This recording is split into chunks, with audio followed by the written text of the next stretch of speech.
ሶስተኛው የዓለም ጦርነት እውነት ወይስ ፍርሃት? ከሁለተኛው የዓለም ጦርነት በኋላ በዓለም ዙሪያ አንድ ተስፋ ነበር፣ እንደገና አይደገምም የሚል። በዚህ ዓለም የምንሰማው ሁሉ እውነት አይደለም። ከሚዲያው ጀርባ፣ ከታሪክ ጀርባ፣ ከሀያላን ጀርባ እንኳን ብዙ አዳዲስ ነገሮች አሉ። እንኳን ወደ አርኪቲዩብ በደህና መጡ።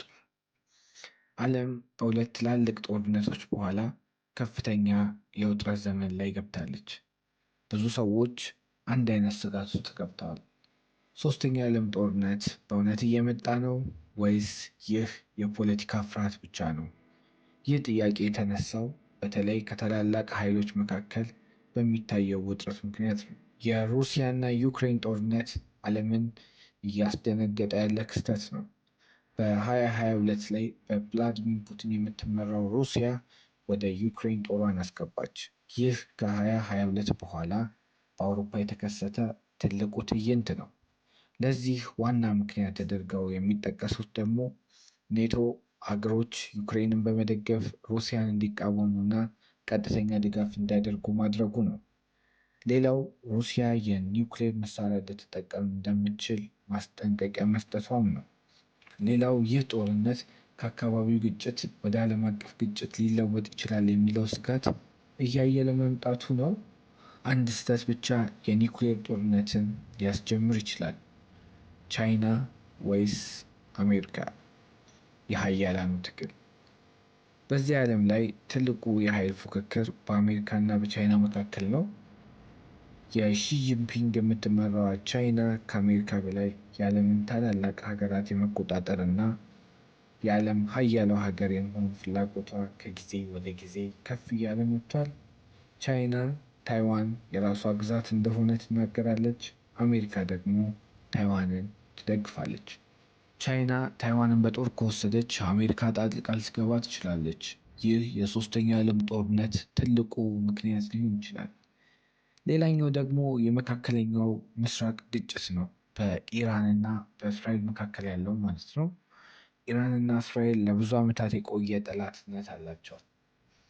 ትልቅ ስጋት አለ። ኢራን የኒውክሌር መሳሪያ ማምረቷን ቀጥላለች። እንዲሁም እስራኤል እርምጃ ልትወስድ እንደምትችል በተደጋጋሚ አስጠንቅቃለች። እንዲሁም ደግሞ አሜሪካ እስራኤልን በመደገፍ ኢራን ላይ ጥቃት ለመሰንዘር መወሰኗን በተደጋጋሚ ትገልጻለች። ሩሲያ እና ቻይና ደግሞ ኢራንን ለመደገፍ ደፋ ቀና ይላሉ። የኒውክሌር መሳሪያ ዓለምን በደቂቃዎች ውስጥ ያጠፋት ይችላል።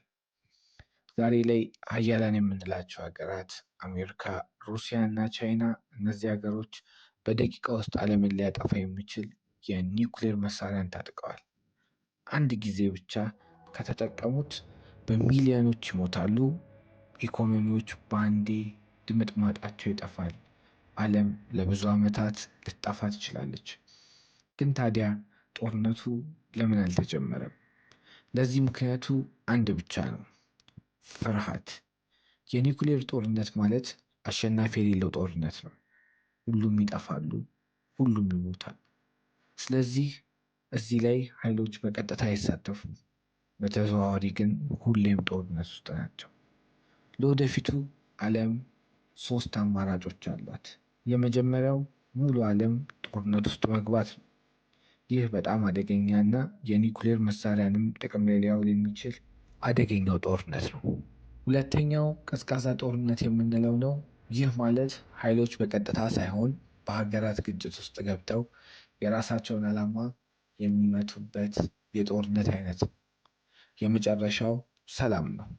ትክክለኛና አማራጭ የሌለውን መፍትሄ ይህ ነው፣ ውይይትና ዲፕሎማሲ። ሶስተኛው የዓለም ጦርነት እስካሁን አልተጀመረም፣ ነገር ግን አደጋው እያንዣበበ ነው። ዓለም አሁን ላይ አደገኛ መንገድ ላይ ትገኛለች።